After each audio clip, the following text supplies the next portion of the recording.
আমাদের বাড়িতে বাজার থেকে যদি কোনোদিন পেঁপে এসছে, পেঁপে খেতে খুব একটা কেউ পছন্দ করে না। ঝোলে দিয়ে পেঁপে আর কত খাওয়া যায়? তাই আমি আজকে পেঁপের একটা নতুন রেসিপি তৈরি করব, যেটা কেউ বুঝতেও পারবে না আর সুন্দরভাবে খেয়ে নেবে। পেঁপেটাকে ছাড়িয়ে আমি গ্রেটারের মাধ্যমে কুড়ে নিলাম। এবার তেল গরম করে তাতে শুকনো লঙ্কা 5 ফোড়ন দিয়ে তার মধ্যে কিছুটা পেঁয়াজ আমি অ্যাড করে দিলাম।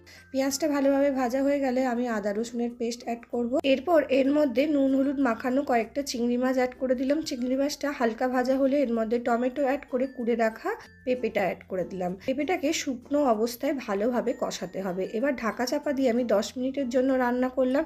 একটা বাটির মধ্যে হলুদ গুঁড়ো, লঙ্কা গুঁড়ো, ধনে জিরে গুঁড়ো দিয়ে একটা মশলার পেস্ট তৈরি করেছিলাম, ওটা অ্যাড করে আবার একটু জল অ্যাড করে এটাকে ঢাকিয়ে আবার আমি 10 মিনিটের জন্য রান্না করব। এই সবজিটা রান্নার জন্য বেশি জল অ্যাড করবেন না, গ্যাসের ফ্লেমটা লোতে রেখে ঢাকিয়ে ঢাকিয়ে রান্না করবেন। আমি ওপর থেকে ধনেপাতা আর গরম মশলা অ্যাড করে এটাকে সার্ভ করে দিচ্ছি।